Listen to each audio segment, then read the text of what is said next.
trabajar, ¿no? La exposición que en su vestíbulo se ha dedicado a las personas que antes he mencionado. El segundo agradecimiento, evidentemente, es para Alejandro Riera, agradecerle su amabilidad, su generosidad para venir a hablarnos de esta figura que fue muy importante en su momento, hoy ha quedado un poquito relegada al olvido, pero que en los últimos años yo creo que está siendo recuperada de un justo olvido. También agradecer de nuevo a Félix Ruiz, que es el que un poco nos puso sobre la pista de tanto de la exposición como de los diferentes ponentes que podrían aportarnos datos desde diferentes puntos de vista sobre la Torre de los 7 Jorobados, que como bien saben cumple 80 años desde su estreno. Y enhorabuena y agradecer a todos los asistentes porque van a disfrutar de una conferencia que seguro que nos va a aportar muchos datos nuevos que seguro desconocemos de este gran autor. Permitidme que le presente, hay personas que nacen bajo el signo de una buena estrella, seres en los que confluyen una serie de virtudes y que, motivados por sus intereses y aficiones, todas estas pasiones se convierten en el objetivo de una vida y que dan sentido a su existencia. Es el caso de Alejandro Riera, que elige nacer en Barcelona en 1970, un buen año para los que hemos nacido en el último tercio del siglo XX, sin duda el mejor. Quizás por ello, y amamantados bajo series como Heidi o Mazinger Z, hemos disfrutado de una infancia que, si no la mejor, posiblemente era inmejorable.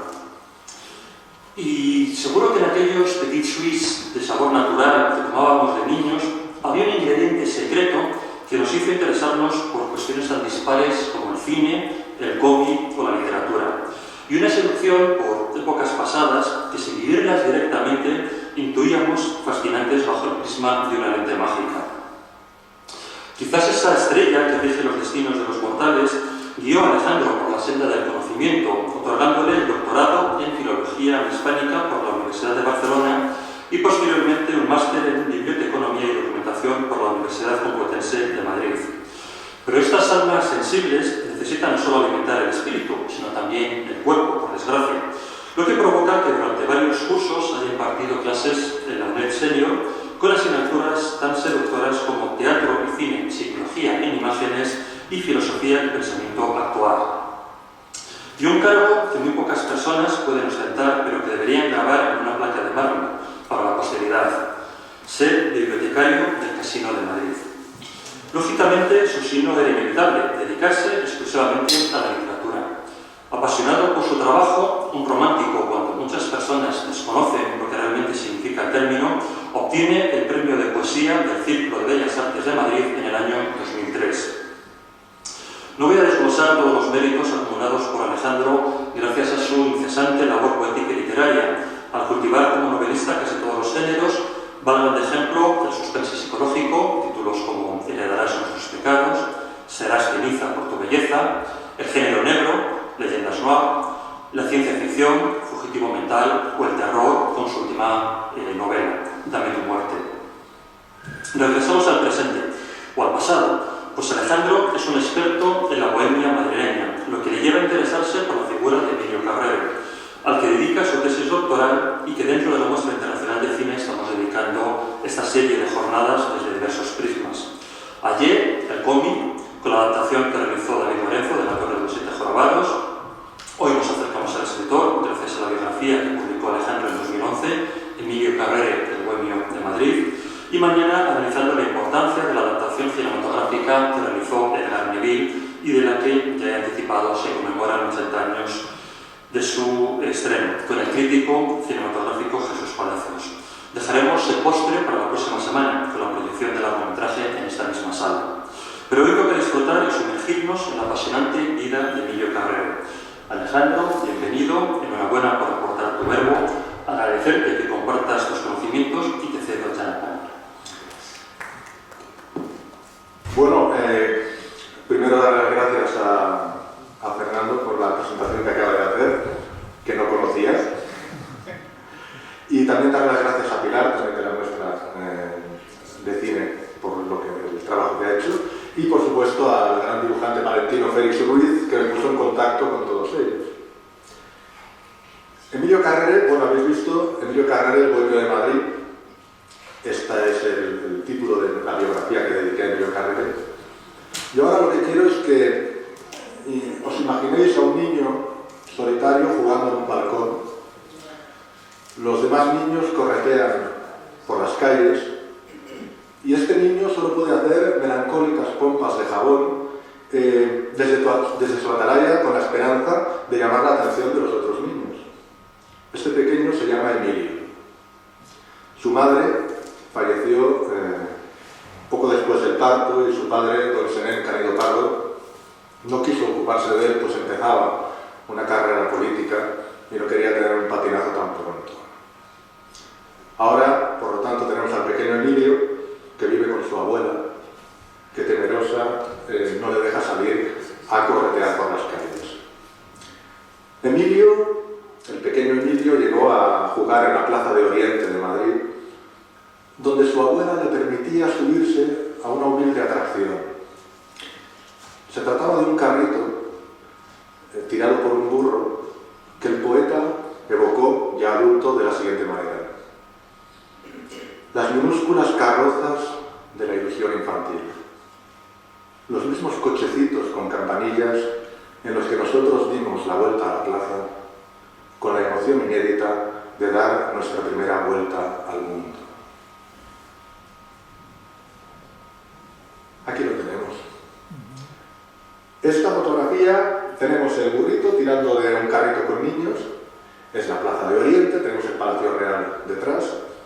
Es una fotografía posterior, de los años 40, pero ya nos vale, por lo visto el famoso carrito en el que el niño Carrere se paseaba, le paseaban, pues existía todavía, ¿no? En este caso estamos en el Madrid de finales del siglo XIX. Y Emilio, el pequeño Emilio, lo que tenía sobre todo era una ansia insaciable de vivir aventuras, de explorar el misterio. Para poder escaparse sin la tutela de su abuela, de manera milagrosa se convirtió en el más fiel recadero. Salía para hacer todos los recados que podía. En uno de esos recados, el pequeño Emilio ya tuvo un encontronazo de lo más siniestro. Descubrió en una de las ventanas de la planta baja de la casa el cadáver de una niña. Había formado parte de estos grupos de niños que correteaban por las calles y ahora sus trenzas negras contrastaban con su carita pálida. Canta el poeta muchos años después: todas las noches gimen los negros perros errantes, oh pobre virgen muerta en aroma de juventud.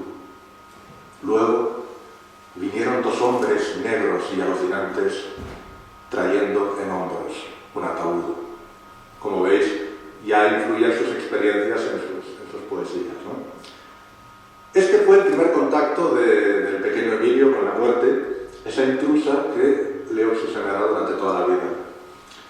Pero Carrere, a pesar de estas experiencias, siempre fue un personaje muy vital. Y su fascinación por el encanto femenino ya empezó desde que era un chavalín. Por esos años tempranos se quedó fascinado por una niña llamada Ascensión de Miguel, una chiquilla de trenzas doradas, y a pesar de la elevada edad de la chica, que ya tenía 15 años, el pequeño Emilio se atrevió a declararse y así consiguió su primera novia.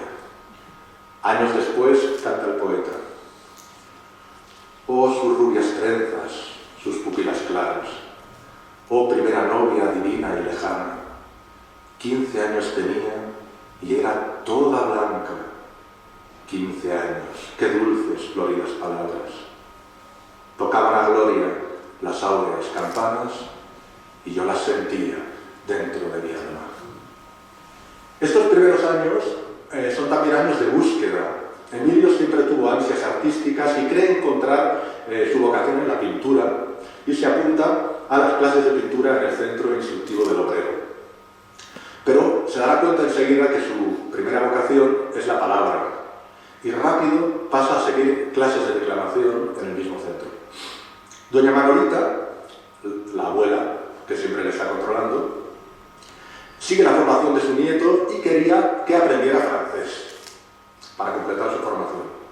Pero no había manera de que el pequeño Emilio le hiciera caso y siguiera un profesor y tal. Entonces tuvieron que llegar a un acuerdo y el profesor de francés y Emilio daban clases paseándose por las calles de Madrid.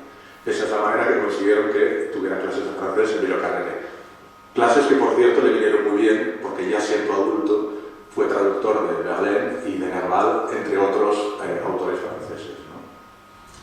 En fin, Emilio seguía con sus paseatas por las calles y el padre, don Senén, que iba prosperando en su carrera política y como abogado, aparecía de vez en cuando e intentaba llevar a Emilio por el buen camino, pero no había manera. Emilio seguía en libertad y lo único que quería era forjar amistad con personas que eran como él.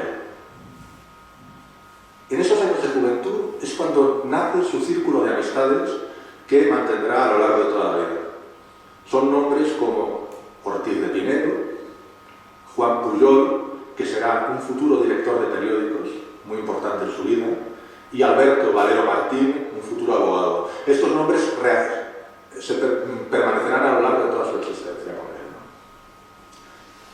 Es la época, avanzamos un poco, es la época estudiantil de Emilio Carrere y junto a sus aficiones artísticas descubre otras nuevas, por ejemplo, el billar y los naipes. El juego en general. Son aficiones que también no le abandonarán hasta el final de su vida. Corre el año de 1894 y nuestro billarista cuenta con unos imberbes 14 años. Eso no le impide frecuentar los billares que hay en torno a la universidad y sobre todo el billar de Ambrosio, en palabras del propio Carrere, era acaso el aula más concurrida de la universidad, el billar, nada más y nada menos. Otra afición hay que añadir al joven Carrere, el teatro. Él va tanteando en estos primeros años, ¿no? Entró por aquel entonces en la compañía de don Juan de Casañer y probó el amargo sabor de las tablas. Llegó a salir de Tournai impelido por su vocación teatral, pero hay que decir también que se había enamoriscado de una tal encarnación, una modistilla que tenía aspiraciones de actriz, y allí fue nuestro don Juan de pantalón corto. Y no olvidemos que tenía todavía ascensión en la recámara a la otra, ¿no? A Chelsea, ¿no? Pero esta aventura detrás de esta actriz acabó de mala manera, su musa se enamoró de otro y nuestro poeta pasó toda su tournée visitando muchos pueblos en una carreta, durmiendo en cocinas, en cuadras, por supuesto de cobrar ni en sueños, y solo se dedicaba a esquivar las frutas y los tomates que le lanzaba al público, y tuvo que volver, por supuesto, a Madrid. ¿Cómo volvió Emilio, que en aquella época, por cierto, era menor de edad? Pues eso no se sabe cómo volvió, jugando al billar, escoltado por la Guardia Civil, eso no se sabe, sí es el misterio. Pero al menos la experiencia teatral le sirvió para algo. Allí escribió, mejor dicho, sus primeros versos para declamarlos. La experiencia teatral le siguió durante toda su existencia. Aquí tenemos, es una fotografía, no es de la época de juventud, al menos de esta juventud, es joven, pero no tanto, de Emilio Carrere. Tenemos la concha en medio, la concha del apuntador, y Emilio Carrere es el que está a la izquierda de la concha, es el que está sentado, que tiene un bigote y un sombrerito. Está indicando a los actores, ¿no?, lo que tienen que hacer en el estreno de su obra La canción de la farándula. Le tenemos aquí, ¿no? Siempre estuvo relacionado con el mundo del teatro también. Pero al margen de estas primeras experiencias teatrales, ya en Madrid retomó su vida estudiantil. La verdad es que Emilio Carrere fue un curioso estudiante de filosofía y letras en la universidad, porque sin duda para reflexionar sobre lo que estudiaba se dedicaba a frecuentar los cafés, a jugar en las timbas, a jugar al billar y todo al son de la música de la tuna. O sea que, como vemos, era un futuro catedrático en ciencias. Don Senén, el padre, vuelve a aparecer otra vez para intentar un poco reconducir a esta persona, ¿no? Pero no había manera. Él a lo suyo, recorrer las calles de Madrid y vivir sobre todo del ambiente estudiantil. El mismo escritor nos lo describe este ambiente y dice lo siguiente, lo que a él le gustaba. Todas las casas de enfrente a la universidad eran muy viejas. En los balconcillos había macetas. Alguna mano levantaba el visillo y se veía el perfil de la rubita interesante, de la novia romántica. A la hora de salir de clase se producía un milagro en la calle ancha. Todos los balcones se llenaban de rostros bonitos. Era una magia de una nigromántica que se llamaba juventud. Le gusta vivir ese ambiente, ¿no? Más allá del ambiente estudiantil, por esos años del siglo XIX, ya el joven Carrere empieza a frecuentar las tertulias literarias con su amigo Ortiz de Pinedo. La figura del momento es Rubén Darío. Es un ídolo para todos. Y Madrid, por aquella época, empieza a coger la primera generación de bohemios como Alejandro Saba, Joaquín Vicenta. Carrere, ya en 1898, conoce a poetas como los hermanos Machado o al pintoresco Francisco Villa Espesa, que merece que le dediquemos algunas palabras. Villa Espesa llevaba una vida excéntrica, escribía en la cama, atiborrado de chocolate, se atiborraba y recibía bohemios y vagos en su habitación. Esta situación llegó a mayores cuando su mujer al final se hartó y le echó. Aquí llegaron al rescate, ¿quién iba a llegar? Pues Carrere y Ortiz de Pinedo. Le llevaron a la posada del Peine y le inscribieron allí. Cuando el hospedero le pidió el nombre a Carrere del poeta fugitivo, Carrere respondió con aplomo: Gustavo Adolfo Bécquer. Y así quedó inscrito Villa Espesa. O sea que coló. Y eran muchas las tertulias en las que participaba Carrere en la época y conocía a todas estas personas pintorescas, ¿no? La tertulia del Levante, la del Mercantil, la del Fornos. Aquí creo que es pequeñita la foto, me parece, en la pantalla. Carrere le tenemos a la derecha entre dos. Le veis con el sombrero y el bigote, ¿no? Que está allí como con los ojos cerrados. Es una de las tertulias. Puede ser el Varela, no se conoce mucho el bar. Pero bueno, el caso es que es una de tantas tertulias como la del Levante, la del Mercantil y todas estas, ¿no? Iba mucho con Ortiz de Pinedo, su escudero, y Ortiz de Pinedo le alentaba con la poesía y al final nuestro escritor se animó a publicar sus versos en blanco y negro y en semanarios como La Chispa y La Avispa. Ya empezaba a publicar sus poemas. En medio de tanta tertulia y nocturnidad vuelve a aparecer de nuevo una figura circunspecta que intenta frenar tanto descoque, ¿no? Que es, por supuesto, don Senén Canido Pardo, el padre, y le consigue, al final consigue imponerse y le consigue un puesto en el Tribunal de Cuentas. O sea que ahora tenemos un poeta que trabaja en el Tribunal de Cuentas. Ver para creer. Como era de esperar, el amigo de las nubes fue el funcionario más impuntual que ha existido y un jefe hasta llegó a decirle: mire usted, Carrere, con esa manía de retrasarse, va a llegar el momento en que se presentará usted todos los días al día siguiente. Pero el escritor no se desmontaba. Solo seré puntual cuando me llegue la muerte, llegó a decir. Y al tribunal acudía solo cuando se le despertaban las ganas de escribir. Allí tenía unas cuartillas, le daba un cigarro a la ordenanza para que no le molestara a nadie, y un día, no sé por qué, con mucha ingenuidad le llegaron a pedir algo, le pidieron que le encargaron la suma de una lista de números.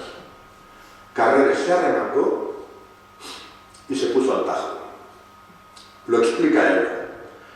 Yo realicé la operación concienzudamente, y no una sola vez, como lo hubiera hecho en cualquiera. Hice una suma, 3 sumas y hasta 5 sumas. Y como sucede siempre que se suman varias veces unos cuantos números, yo obtuve en 5 operaciones 5 resultados diferentes. Se acercó al jefe y le dijo, esto ya está. Puede usted elegir la suma que más le guste. Le aconsejo esta, que es capitular. Tenemos pues a Carrere de funcionario. Corre el año de 1902 y aunque sigue con sus tertulias bohemias, también asiste a cachupinadas. Las cachupinadas eran reuniones de clase media donde se conocen los jóvenes. O sea, que esto se llama nadar y guardar la ropa. La bohemia por un lado, pero siendo funcionario y frecuentando la clase media. Esta postura se la reprocharon a menudo los bohemios más irreverentes y hay algunos bohemios que hasta le llamaron traidor, ¿no? Pero Carrere sigue a lo suyo. En una de esas reuniones con gente presentable, conoce a la que será su mujer, Milagro. Animado siempre por Ortiz de Pinedo, publica ese mismo año de 1902 su primer poemario, Románticas.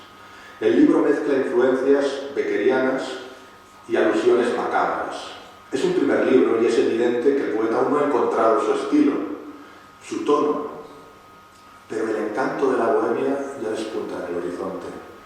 Falta muy poco para que Carrere haga de sí mismo su propio personaje. Poco a poco se va despegando de estas influencias iniciales y encuentra su modelo en la bohemia parisina. Henri de Bourgeat escribió sus escenas de la vida bohemia en 1851. Allí pintaba la vida de los bohemios parisinos desde un punto de vista jovial y despreocupado. Carrere quiso imitar a esos bohemios de Bourgeat e intentó trasladar el barrio latino parisiense a la calle de San Bernardo y la bautizó como el barrio latino matritense. Como veremos por sus relatos, esta bohemia francesa se le tornó en picaresca y amponería cuando la trasplantó a Madrid. Lo cierto es que Carrere no tenía una venda en los ojos y simplemente escribía lo que veía cada noche. No eludió nunca lo más sórdido de esas vidas desastradas. O sea, que la bohemia que describe Carrere sería más bien golfemia. Así la define nuestro autor. La picaresca clásica, erudita, aventurera y gallofa, se funde con la bohemia literaria, pedigüeña, trotacalles y sentimental, y nace el tipo del piruetista, entre poeta y pícaro, filósofo y desarrapado. Sus piruetas consisten en dar un salto mortal y caer en casa de algún amigo a la hora de comer. ¿Y cómo sobreviven estos piruetistas? Pues mendigando, sableando, lo llaman, operando, lo llaman, todo por las calles. Estos serán los personajes de las novelas de Emilio Carrere, como veremos más adelante. Aquí tenemos un ejemplo. Es un ejemplar de la novela mundial de las aventuras de Lázaro de Ocaña y tenemos un ejemplo de estos piruetistas, ¿no? de estos que sablean por las calles, ¿no? La ilustración es del gran Máximo Ramos, que era uno de los ilustradores que más colaboró con los textos de Carrere, y ya hablaremos que responde a un pícaro real, ¿no? A Pedro Luis de Gálvez, que Carrere lo mete en sus novelas, ¿no? Coge personajes reales y los transforma en literatura, ¿no? Las aventuras de Lázaro de Ocaña es este. Pero a pesar de tantos pícaros, de tantos bohemios, etc., nuestro autor ya sabemos que sigue en el Tribunal de Cuentas. Y a estas alturas, por fin, había llegado a un acuerdo con la venerable institución. Se trata de lo siguiente: no iba. El tribunal le mandaba una ordenanza con un sueldo a casa, con el sueldo a casa y con el libro de nóminas. Entonces el escritor dedicaba una porción de su valioso tiempo a estampar la firma. Tenía que ocuparse de cosas más importantes. Él había iniciado su desafío, trasladar la bohemia a Madrid. Su primer paso fue trascendental, pues preparó la primera antología del modernismo español, La Corte de los Poetas. Con La Corte de los Poetas, el poeta inicia coloca la primera piedra de su cruzada bohemia. La siguiente, la definitiva, será un poema. La composición por la que Emilio Carrere se hará famoso. Corre el año de 1907 y publica en los lunes del Imparcial La Musa del Arroyo. Carrere, con La Musa del Arroyo, consigue plasmar en verso las escenas bohemias que había visto y a veces vivido, y el poema se hizo tan popular que muchos madrileños de la época se lo sabían de memoria y recitaban por las calles con voz tabernosa su estribillo siniestro que dice se reía, pues se lo conocían todos de memoria. Por este poema y muchos más, nuestro escritor fue popular entre todas las clases sociales. Se le consideraba el bohemio por excelencia. En consecuencia, había que dar una imagen de bohemio ante el público. No hay que decepcionar a los admiradores, había que hacer soñar a los admiradores. Pero el problema era que la facha de don Emilio era la siguiente: cuerpo redondeado y de brazos cortos que le asemejaban a un pingüino, rostro de luna llena, ojo estrábico y calvicie evidente. Por supuesto, todo esto habría que solucionarlo. Otros escritores también lo hicieron. Azorín portaba un paraguas rojo, Valle Inclán, barbas kilométricas. Pero, ¿y qué hizo nuestro proyecto de bohemio? Don Emilio recurrió a 3 aderezos. Un gran sombrero, su chambergo, para alargar la silueta. Una pipa, su cachimba. Y su capa, su pañosa. Y aquí tenemos la creación. El chambergo, la capa y la pipa la veremos más adelante. Aquí tenemos el sombrero y el bigote a la borgoñona. Durante mucho tiempo llevó bigote a la borgoñona, o sea, con las puntas hacia arriba, ¿no? Y voilà, de esta guisa aparecía en las cubiertas de muchas novelas que le hicieron popular. Con la imagen construida y la popularidad alcanzada llegaba la gran hora del escritor. En 1909 aparece su poemario más conocido, El Caballero de la Muerte. La obra incluye, por supuesto, La Musa del Arroyo y otros poemas que también se hicieron muy populares, como el que da el título al libro, El Caballero de la Muerte, que decía así, para que veáis un poco los poemas que publicaba Carrere. Apoyada en el vitral, Margarita, la cuitada, pesares de enamorada, canta con voz de cristal. Ya estoy aquí, Margarita, dijo el pálido invitado. Yo soy el enamorado que nunca falta a la cita. Ya sus mejillas ajadas tienen tonos sepulcrales y sus manos ideales están mustias y cruzadas. Suenan lentas campanadas que lloran en lejanía una elegía.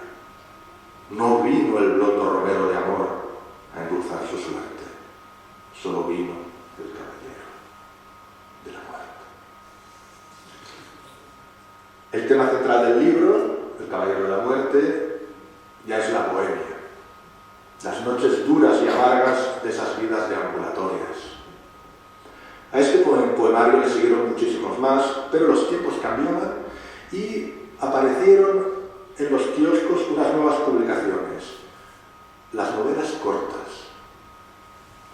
Este cambio en el panorama literario también supone un cambio en la producción literaria de Carrere, pues irá dejando poco a poco la poesía y se dedicará a la novela corta. Como veis, Carrere estaba atento a los cambios de gusto de los lectores y no dudó en apuntarse a estas novelas cortas. O sea, que trasladó todo su mundo bohemio y macabro al género de la novela breve. Así fueron viendo la luz títulos como La Cofradía de la Pirueta, La Conquista de la Puerta del Sol, Un hombre terrible y muchísimos más. Cuanto más grotescas y tremebundas eran las historias, Carrere se las pintaba solo para épater le bourgeois. Se trataba de llamar la atención de los lectores, de sorprenderlos. Y junto a lo tremendo añadía lo erótico, y así estaba en sintonía con la corriente psicalíptica, tan de moda en los alegres años 20. Con esta habilidad adaptativa, no es de extrañar que don Emilio fuese uno de los escritores de más éxito. Pero había que responder a tanta demanda. Sin aparentes problemas, el escritor respondió a esta exigencia de producción. Era capaz de publicar muchas novelas cortas. Pero cuidado, esta capacidad creativa tenía trampa. Veamos un ejemplo. En 1916 publica El señor Catafalco. En 1917, El mal de ojo. En 1922, Un crimen inverosímil. En 1923, Un asesinato a distancia. ¿Cuál es el misterio? El truco está en que se trata de la misma novela con el título cambiado. Por méritos como este, Carrere se ganó la corona de rey del refrito. Sea como fuere, la sucesión de anécdotas macabras y horríficas se sucede sin descanso en sus novelas. Nos imaginamos la cara alucinada de los lectores al leer las truculencias de nuestro escritor. Aquí van algunas. En La mujer sin cara, el protagonista se siente fascinado por una enigmática prostituta que deambula con el rostro tapado con un velo. Pasan la noche juntos, pero la mujer no le desvela nunca el rostro. Intrigado, el protagonista al amanecer levanta el velo y descubre con horror una cara devorada por la enfermedad. O sea, eso le encanta a Carrere. Esos finales. En otra novela titulada Los bajos fondos del amor, un banquero acude a los prostíbulos y paga por ver a su mujer acostándose con otros. Todo acaba mal cuando las personas contratadas deciden robarles y el robo degenera en asesinato. Esto encantaba leer esto, a la gente le encanta. En la década de los 20, con estos relatos y su imagen de marca encontrada, nos hallamos en la época de más popularidad del escritor. Intentemos seguirle en sus... Aquí le tenemos con su cachimba, con la pipa. Intentemos seguirle en sus ritos nocturnos. Vamos a ir con él. ¿Cómo era una noche bohemia con Emilio Carrere? Don Emilio, ya hemos dicho que frecuentaba muchos cafés. El Mercantil, el del Prado, el de San Bernardo. El Café Varela fue, sin embargo, uno de sus predilectos. Ya le vemos llegar. Lleva a una de sus musas del Arroyo del Barzo. Se sienta, pide su café con leche, que por cierto no bebía alcohol, tomaba café con leche. Pide su café con leche, enciende su cachimba, su pipa. La pipa difumina su rostro tranquilo. Y no tarda en llegar un grupo de sus admiradores. En esta fotografía le vemos, algunos le miran con una admiración, madre mía. Está en el centro, no tiene el bigote, ya no lo tiene. Es una fotografía de los años 40, porque se afeitó el bigote cuando empezó a canear, no le gustaba y se lo quitó. Entonces, pero seguía con sus tertulias y con su grupo de admiradores. Entonces le tenemos que ya ha llegado su grupo de admiradores. Los admiradores nos acompañarán en el Varela y a veces también le seguían con un cortejo por el Madrid nocturno, porque tenía un cortejo, era de los pocos escritores que tenían un cortejo. La tertulia comienza en el Varela. Carrere escucha a unos y a otros, oye anécdotas. Sin duda, el escritor escucha y memoriza. En el futuro, cada anécdota cafeteril puede convertirse en poema, en artículo, en relato. Don Emilio también cuenta anécdotas truculentas que estremecen a los oyentes. Con tanta historia macabra, nos han dado las 12 de la madrugada. Es hora de salir a rondar por las calles del Madrid antiguo. Don Emilio daba vueltas y vueltas por las callejuelas hasta el amanecer. Su andar era lento y pausado. aquí en otra tertulia con sus admiradores. En los años 40, todavía, con su andar lento y pausado por las calles de Madrid, tiene la cachimba, la pipa en la boca. En su cabeza, mientras caminaba, pergeñaba versos, relatos, y de repente entraba en un establecimiento abierto y escribía lo que las musas le inspiraban. Aquí lo tenemos. Esto sí que es de 1915, es de la época, tiene el bigote todavía, etc. Escribía lo que las musas le inspiraban o lo que había visto en las calles. Y desde luego motivos de inspiración no le faltaban. A altas horas de la madrugada se cruzaba con toda la fauna humana que sobrevivía en las calles, prostitutas, mendigos, bohemios, y ellos pasaban a sus relatos.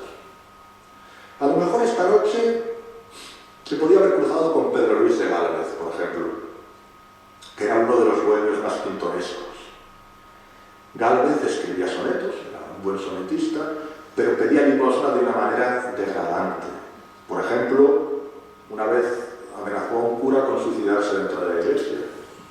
En otra ocasión desnudó a su mujer delante de los acreedores. Era todo un personaje y Carrere no dudó en meterlo dentro de sus relatos, ¿no? Hemos visto las aventuras de Lázaro Ocaña. Lázaro Ocaña es Pedro Luis de Gálvez, transformado en personaje literario, ¿no?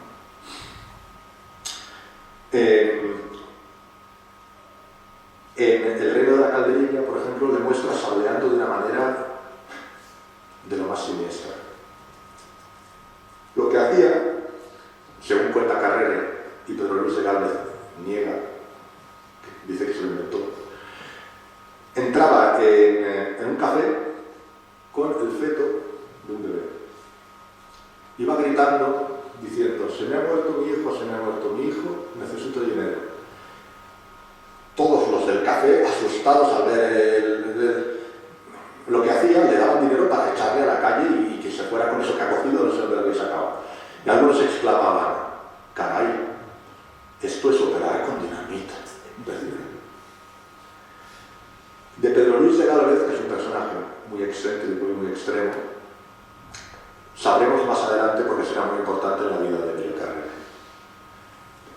Pero era solo uno del muestrario bohemio. Pedro Barrantes era otro bohemio y recitaba con voz terrorífica para llamar la atención.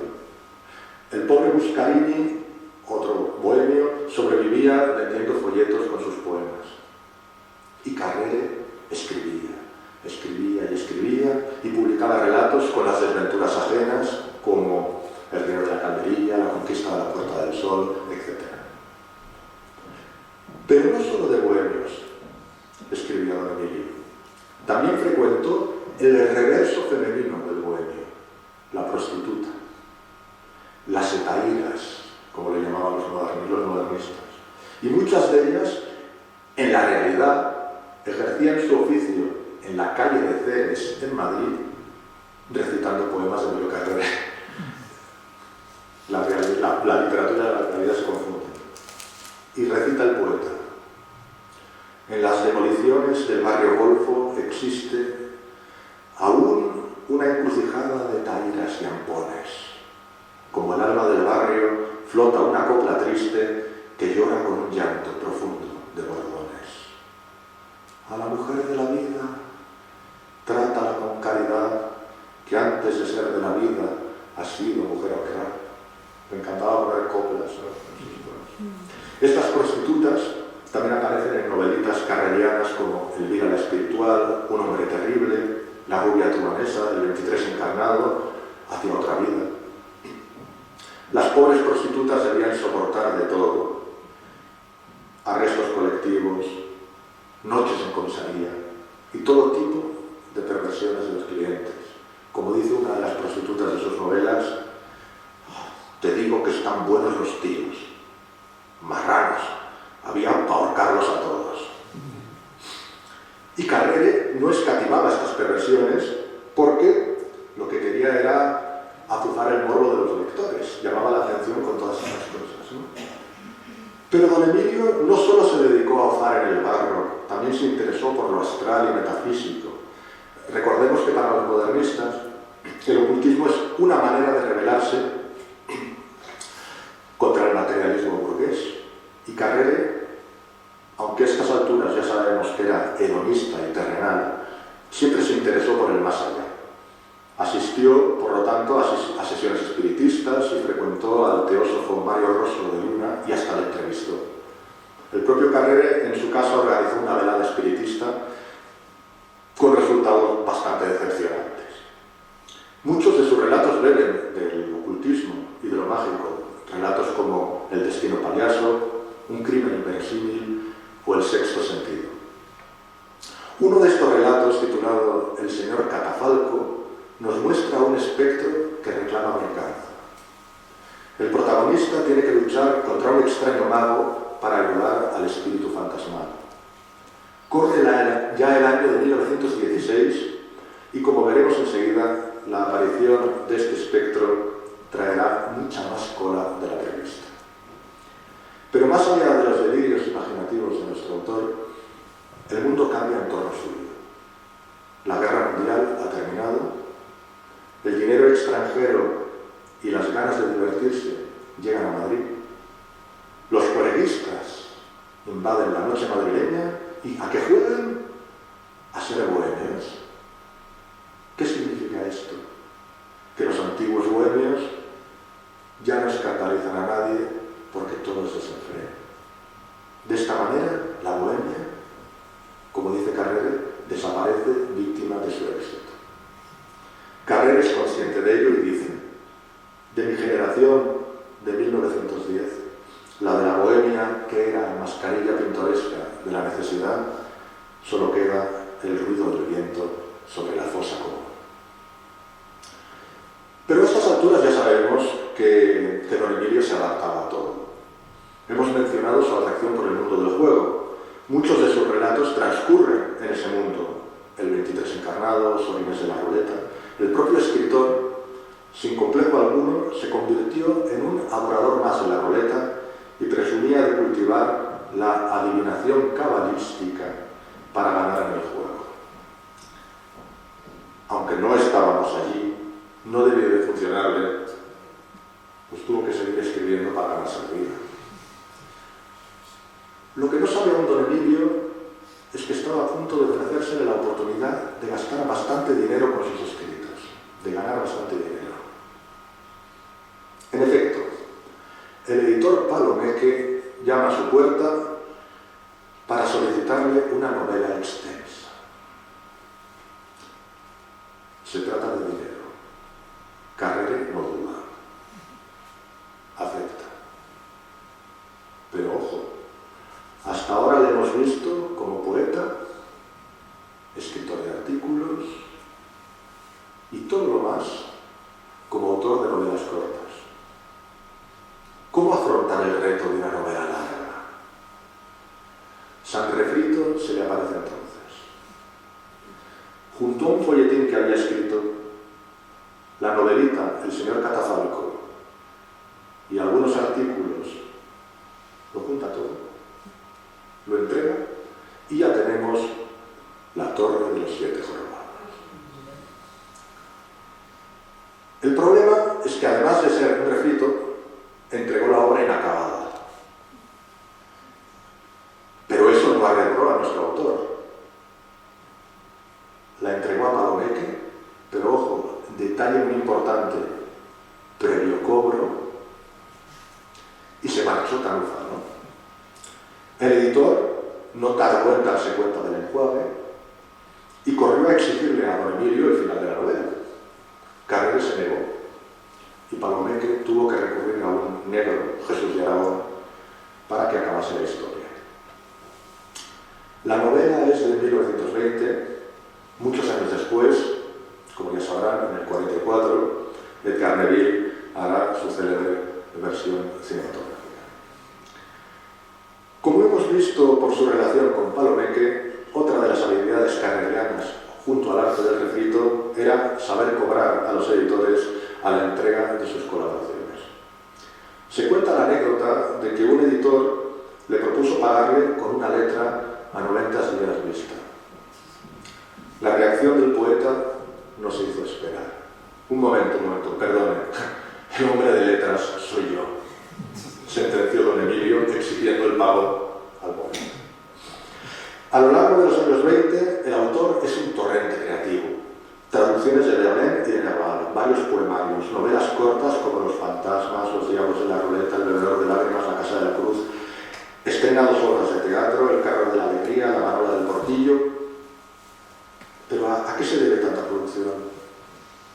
¿Hay algún misterio detrás de tanta actividad? A nosotros nos parece simple.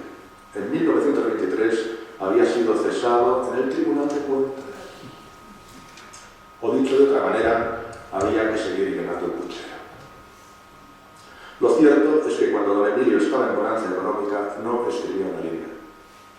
En la década de los 20, en su búsqueda de ingresos, llegó a viajar a Portugal con Valero Martín. No por turismo. Las matemáticas no le interesaron cuando estaba en el Tribunal de Cuentas, pero ahora iban a hacer su fortuna en el casino de Estoril. Respecto al resultado, sin comentarios. Volvió tan pobre como había salido. Hasta se lanzó en la novela erótica, de mucho predicamento por entonces. Pero aquí pegó un patinazo. Su obra, La Amazona, fue denunciada por pornográfica. Carrere, indignado, escribió un artículo justificando su novelita. Y dijo así: tiene la aspiración de ser un estudio psicopatológico. Es una novela de honrada intención científica y de observación de la realidad. ¿De verdad era así la novelita, don Emilio? Cuando la leemos, descubrimos la historia sadomasoquista de 2 amantes que dependen del azote para sentir placer. La amazona domina a su pelele y todo acaba en un asesinato pasional, todo bien sazonado para escandalizar a los lectores. Y Carrere lo llama estudio psicopatológico. Lo cierto es que había jugado al juego del morbo y por una vez se había pillado los dedos. Y aquí la tenemos. Escándalo. La amazona famosa. En la novela de hoy. Aunque esté feo decirlo de esta manera, estas penurias económicas acaban afortunadamente en 1928. Dicho de otra manera, es el año del fallecimiento de su padre, don Senén, que le deja una buena herencia. Su producción literaria, en consecuencia, se reduce. El escritor se muda a un piso en Rosales y se compra un automóvil, que por cierto no sabía conducir, o sea, tenía muchos problemas, era bastante torpe de manos. Llega la década de los años 30 y el clima político en España es cada vez más crispado. Carrere ha heredado, se ha mudado y tiene un automóvil. Ante las agitaciones políticas del momento, publica artículos muy combativos denunciando a dirigentes de la República. Cuando el conflicto estalla, esta postura está a punto de costarle muy caro. Por sus artículos, nuestro escritor teme por su vida y se encierra en casa. Vamos, que se acabaron los paseos por una vez, ¿no? Tiene miedo de todo. Cualquier ruido es una amenaza. Un día aparece un automóvil y se detiene frente a la casa del escritor. Bajan unos hombres armados y entran en su despacho. Tienen orden de detenerle.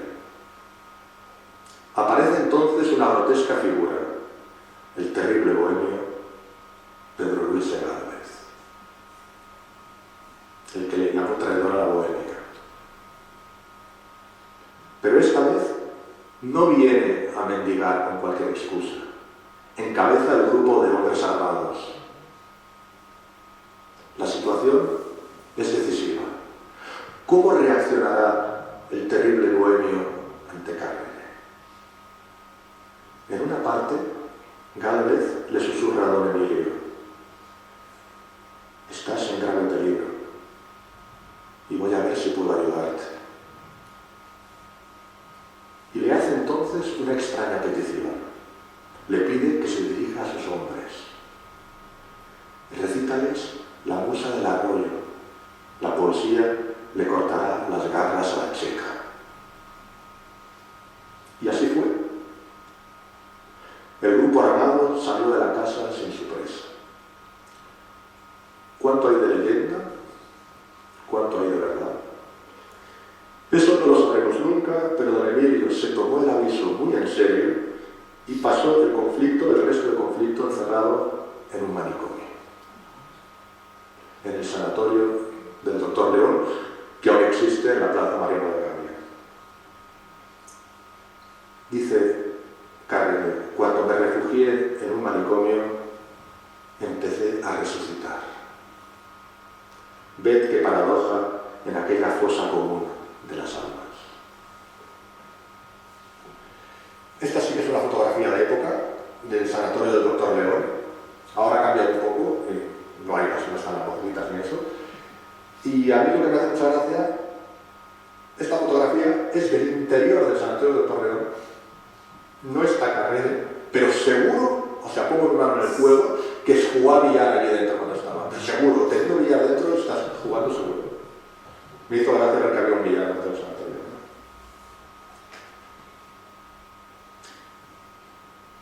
Y permanece encerrado en el sanatorio, con miedo a todo, y un día aparece un grupo de milicianos para hacer un registro.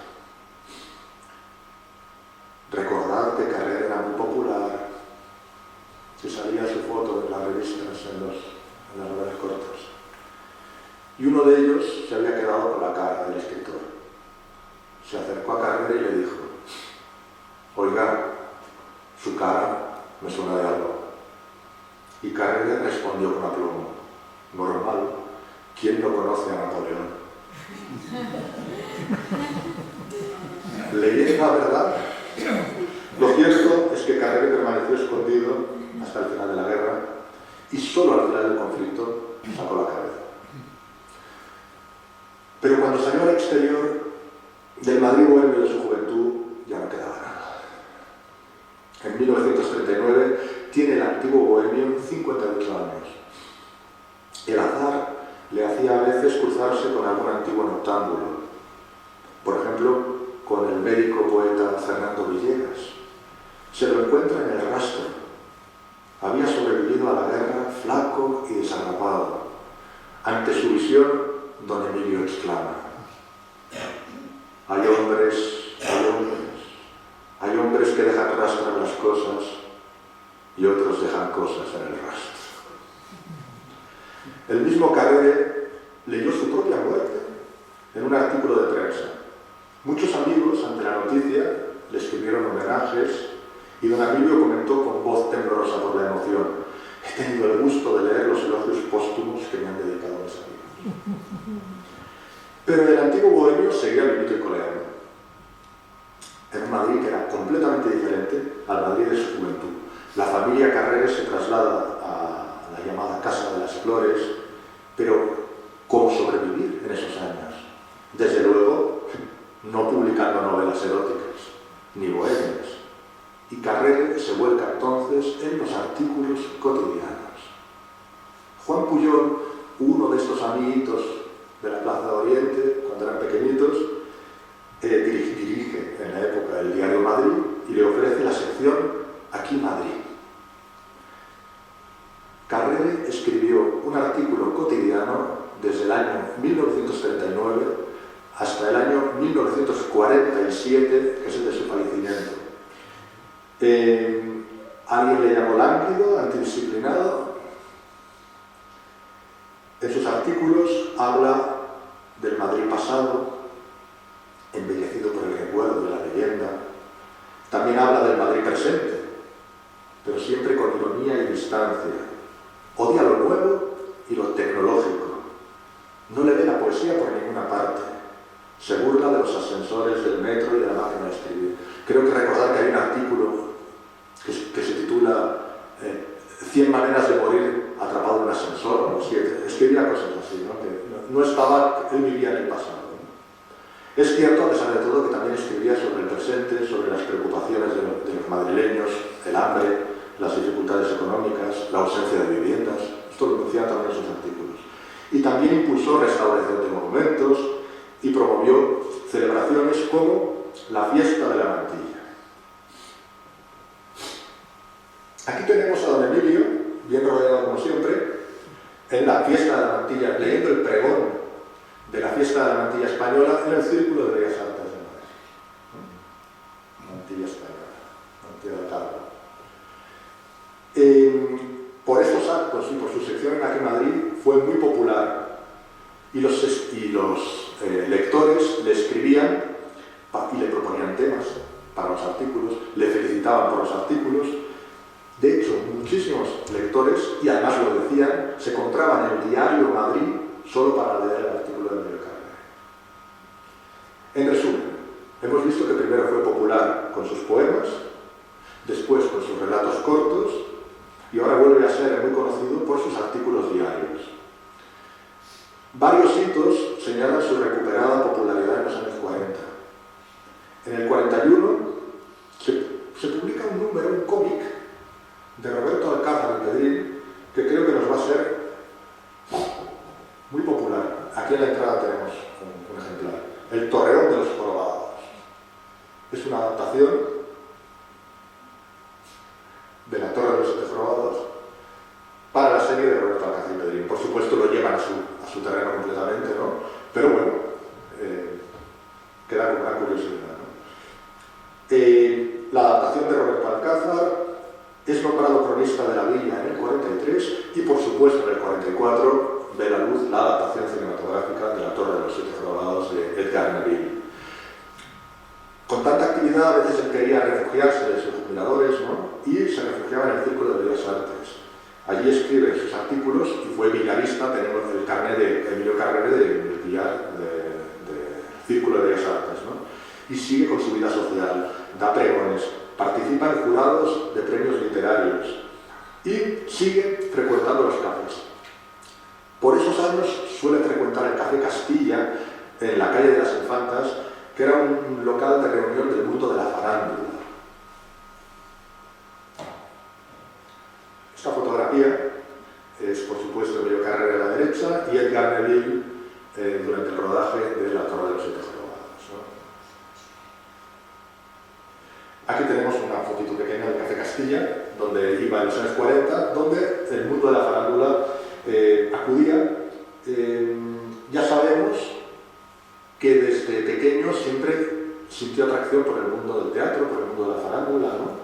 Y en esta época se cartea con Javier Poncela, frecuenta autores como Pilar Milán Astray, la autora de La Tonta del Bote, y tiene amistad con actores como Loreto Prado y Enrico Chicote. Quizá a lo mejor este ambiente farandulero le recordaba sus años mozos, cuando deambulaba como un cómico de la legua por los alrededores de Madrid. Después de todo, con su capa, su sombrero y su pipa, no había sido él mismo un actor por las calles de Madrid. Sea como fuere, parece que el telón de la obra está a punto de caer. El 27 de febrero del 47 tiene un primer ataque de hemiplegia. Desde ese primer ataque sucede un fenómeno singular en el Café Castilla. Empiezan a aparecer en el mostrador, junto a los bollos y las ensaimadas, unos extraños partes con frases como las siguientes: dentro de lo grave parece que don Emilio está mejor, o don Emilio ha pasado mala noche. Y para leer los papelitos y saber de la salud del escritor entraba gente de todas las clases sociales: mendigos, burgueses, obreritas, limpiabotas, banqueros. Este desfile silencioso era una muestra de cariño, de lo cercano que había sido para todos y de lo que había tocado el corazón de los madrileños Emilio Carrera. Por desgracia, don Emilio fallecería poco después, el 30 de abril del 47, a los 66 años. La familia respetó sin dudar una de sus últimas peticiones y fue enterrado con su capa de bohemia. Vemos la salida del ataúd de la Casa de las Flores y, sobre todo, la multitud alrededor. Aquí vemos el cortejo que le lleva camino del cementerio. Algunos años después, el ayuntamiento recogió parte de la obra de Emilio Carrere como póstumo homenaje. Aquí tenemos Madrid en los versos y en la prosa de Emilio Carrere, el tomo que le dedicó el Ayuntamiento de Madrid. Años después hubo otro homenaje. Se descubrió una placa en su honor en el Café Varela, donde tantas veces fumó, bebió café con leche y contó historias alucinantes a los parroquianos. Es el momento de cuando descubrieron la placa.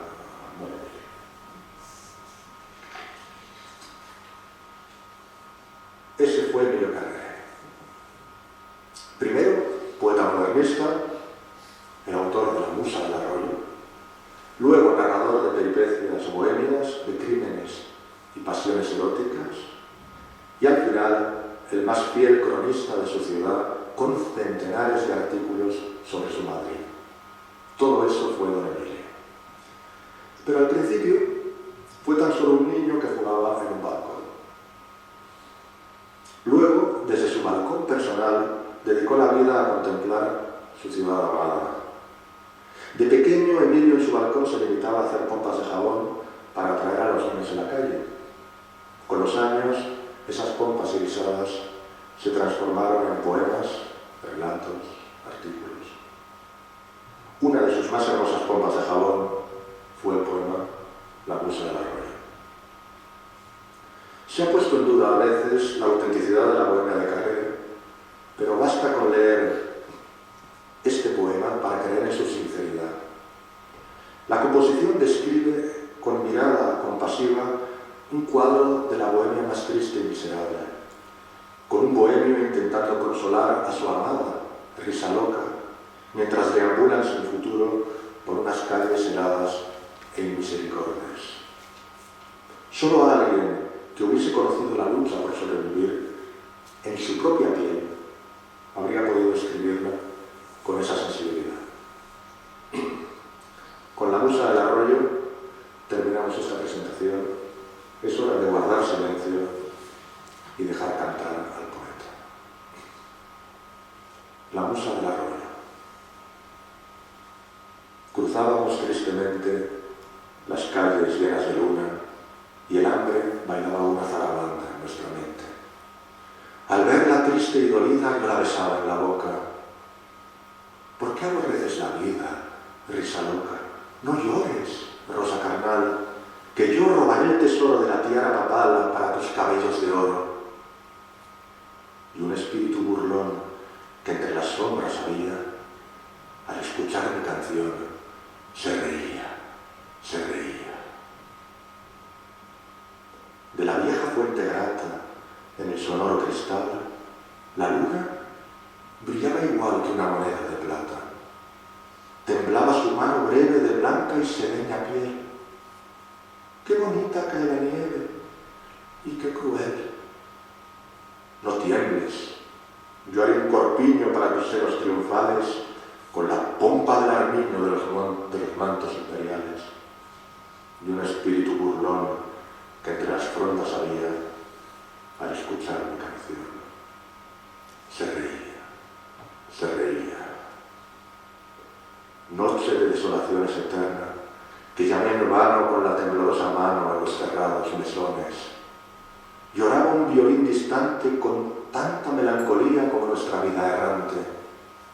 Reina mía, da tu dolor al olvido. Yo te contaré la historia de una princesa ilusoria de un reino que no ha existido. Y un espíritu burlón y cruel que en la calle había, al escuchar mi canción, se reía, se reía. Triste voluntad rendida al dolor de la pobreza. Oh, la infinita tristeza de la amada mal vestida. Palabra de amor que esconde la llaga que va sangrando y andar. Siempre andar. ¿A dónde? ¿Y hasta cuándo? Ya apunta la claridad, ya verás cómo se muestra propicia y mágica a nuestra madre la casualidad. Y en la encrucijada umbría de la suerte impenetrable, la miseria, la implacable, se reía, se reía. Muchas gracias.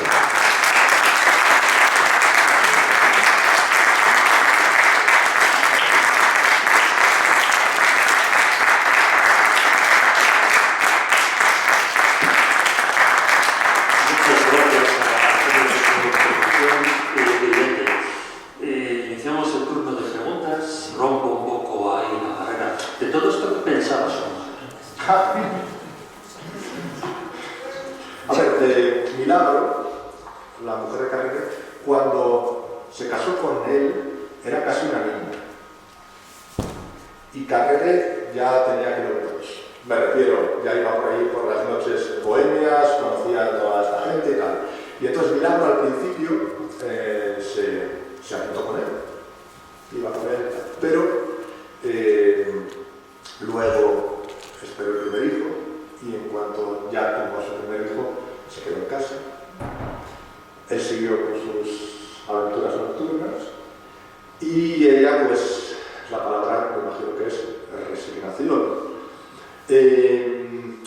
Hay que reconocer, a pesar de todo, que Kiss tuvieron 4 hijos, no les faltó nada.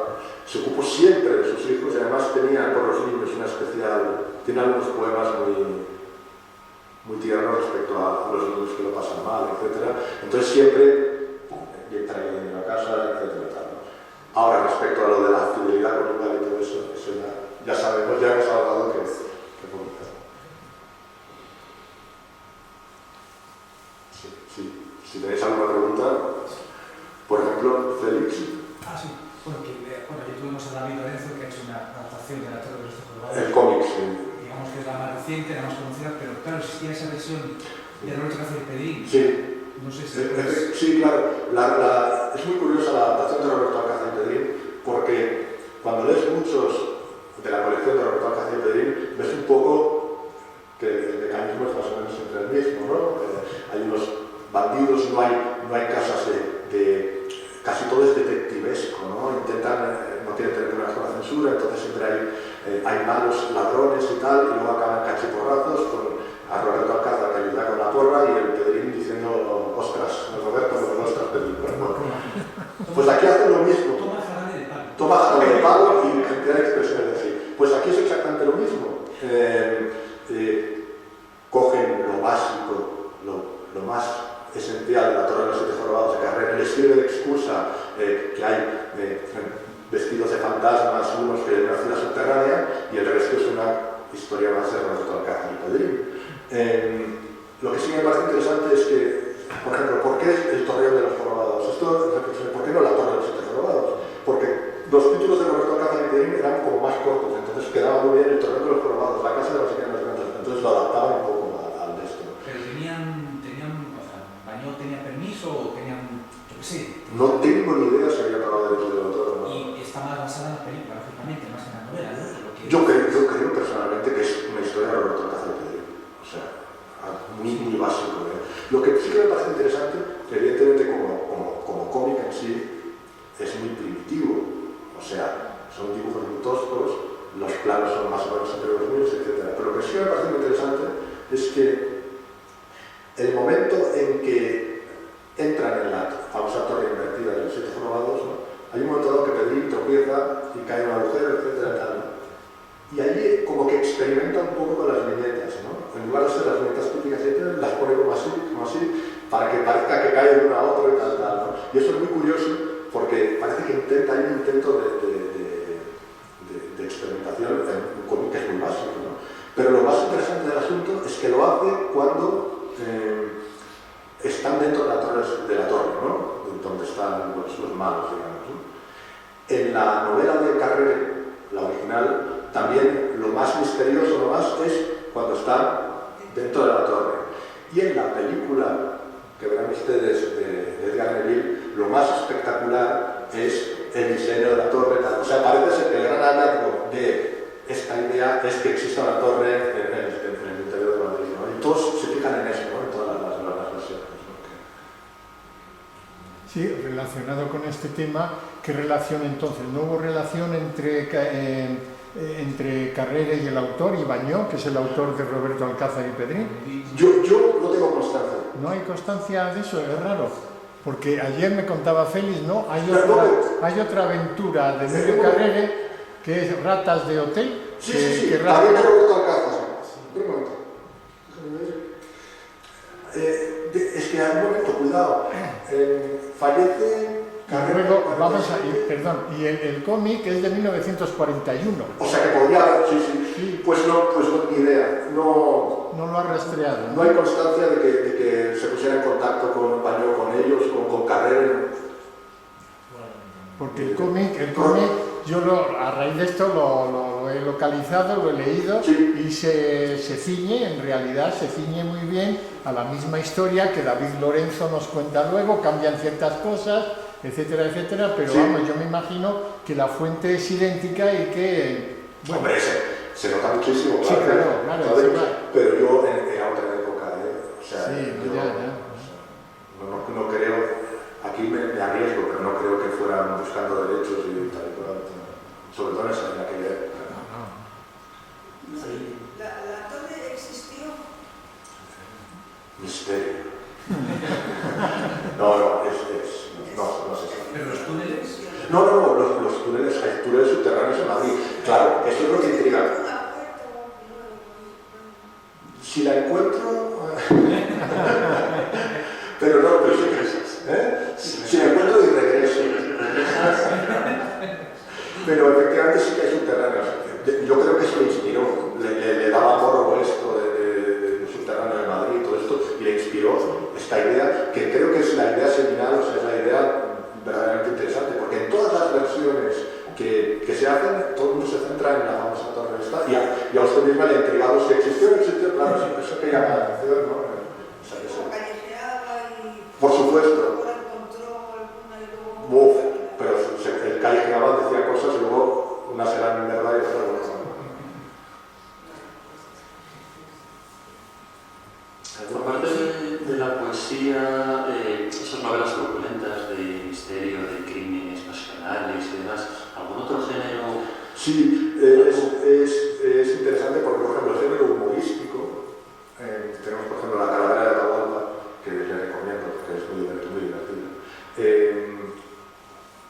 Tocó el género humorístico y también la ciencia ficción. La momia de Rebeque, Hacia otra vida, etc. ¿no? Entonces, la editorial Valdemar ha reeditado muchas de sus obras. Una de ellas, La calavera de Atahualpa y otros relatos, vale la pena. Y ha salido un volumen en Ediciones del Laberinto, si les interesa, sobre el Carrera de ciencia ficción. Y esto es interesante. Tocaba géneros diferentes, ¿no? A veces los entremezclaba, ¿no? De hecho, como hace el propio Edgar Neville en su película, mezcló el sainete con el expresionismo alemán que queda en la película de lo más peculiar, ¿no? Eso es un encanto, ¿no? Sí, quería preguntar también, está claro que Carrera tenía una relación cuanto menos complicada con los escritores. Con la gente que colaboraba con él, en el caso de las novelas ilustradas, la relación con los ilustradores también era por ejemplo, a Máximo Ramos hemos visto una ilustración de él, ¿no? Le admiraba muchísimo, de hecho hay un artículo en Aquí Madrid que se lo dedica a él, se llama algo así como Máximo Ramos, el poeta del trasmundo, no sé qué, tal. Pero lo que sí que es fascinante es la relación que tenía con el fotógrafo Alfonso. El fotógrafo Alfonso muchas veces... yo publiqué un artículo sobre las colaboraciones, la relación que hubo entre el fotógrafo Alfonso y Emilio Carrera en el periódico La Libertad. Carrera escribía, por ejemplo, sobre el cementerio de no sé cuántos. Mandaba una carta, mejor dicho, una nota. Alfonso, necesitaría una fotografía del cementerio de no sé cuántos. Y es fascinante ver luego el periódico y ves el artículo de Carrera y la fotografía de Alfonso. Y además era buenísimo Alfonso, como fotógrafo objetivamente, pero encima le encontraba o hacía la fotografía, porque Carrera no decía, quiero una fotografía de los barrios bajos de Madrid, del que se vea una casa baja con un texto y acertaba mucho, se parecía mucho a la petición. Lo digo porque he consultado en los archivos familiares, he podido ver las notas, las cartas que se escriben unos a otros, ¿no? Y entonces efectivamente, Alfonso, necesito para... Claro, decía, necesito una fotografía del acueducto de Segovia, por ejemplo, para los artículos que estoy publicando en La Libertad con el seudónimo del barbero Lamparilla. Y es verdad, y entonces coges La Libertad, miras el barbero Lamparilla y dices, este es el Emilio Carrere. Claro, has de saber que es el seudónimo. Y entonces ves efectivamente el artículo sobre el acueducto de lo que sea con la fotografía. O un organillo, me acuerdo que pidió un organillo, entonces fantástico, es una fotografía de época de un organillo y tal, ¿no? Entonces tenía una colaboración bastante estrecha y luego tuvo una colaboración muy estrecha también con los lectores cuando escribían aquí en Madrid. Había algunos hasta historiadores que le mandaban, le preguntaban o le sugerían artículos, ¿no? Y le decían y tal. Y de hecho algunos incluso denunciaban a Estado. Hay uno muy famoso que es: he estado en la plaza del Congreso y a la estatua de Cervantes le falta la espada. Y entonces Carrere efectivamente va a ver y le falta la espada, no sé qué pasó, la revolución de no sé cuántos, la rompieron. Entonces Carrere escribe un artículo diciendo: hay que restituir la espada de Cervantes. Y así muchos, o sea, se producía una relación entre Carrere y los lectores que era fascinante. Y luego se puede saber un poco la edad que debían tener los lectores de Carrere, por lo que decían. Y la edad que tenían los lectores de Carrere era la de Carrere. O sea, eran cincuentones, sesentones, ¿no? Que tenían nostalgia de Madrid antes. Le decían: me recuerda usted las librerías de no sé qué. Y ese era su éxito, pero lo escribía con mucha gracia. O sea, que no es solo, de verdad tenía talento, que ponía unos títulos que llamaban mucho la atención y luego era muy gracioso como lo hacía, ¿no? Pero, bueno, le nombraron cronista oficial de la Vía de Madrid, no por nada, ¿no? Pero lo hizo mucho, ¿no? Para restaurar monumentos, tradiciones y todas estas cosas, ¿no? No sé si hay alguna. Si me parece, por concluir, una última pregunta que te hago. ¿Qué causa ha habido para que un hombre tan popular, tan querido por Madrid, haya caído, ¿no? en el olvido? Ahora se está recuperando, reeditando su obra, bueno, la exposición, los trabajos, ¿no? La biografía que es publicada en 2011 y demás. ¿Qué causas pudo haber ahí? ¿Se las conoces? Yo adelanto dos posibles razones. Primero, determinada adscripción política en un bando puede suponer que el otro te ignore, y ahí lo dejo. O sea, está claro. Y luego hay otra cosa que ya como filólogo es más objetiva. A mí me gusta mucho la poesía modernista. Me encanta Rubén Darío, me encanta Villa Espesa, todos esos, ¿no? Salvador Rueda. Pero es que, claro, la poesía modernista es de final del siglo XIX y principios del siglo XX. Y Carrere escribía poesía modernista en los años 40 o 30, ¿no? Entonces, o incluso en los años 20. Teníamos, por ejemplo, Panderetas de España de Emilio Carrere y simultáneo La voz a ti de vida de Pedro Salinas. Entonces, hombre, me refiero que me gustan los Panderetas de España y me encanta La voz a ti de vida, pero quiere decir, uno es un estilo literario del siglo XIX y el otro son las vanguardias y tal. Entonces, claro, estaba un poco como fuera de época, ¿no? Había un poco de eso podría explicar que era un poco como un epígono, ¿no? Un epígono del movimiento modernista, ¿no? Entonces, claro, estaba un poco fuera de época, ¿no? Encontró su hueco en el momento, porque era popular y tal, ¿no? De hecho, su poesía, y cuando la recito lo veis, que está bien, que es agradable y todo, ¿no? Pero, claro, se hacían otras cosas, ¿no? En la intelectualidad estaba en otra historia, en las vanguardias, en el surrealismo, en el expresionismo, y el otro estaba pues con su musa de Arroyo, ¿no?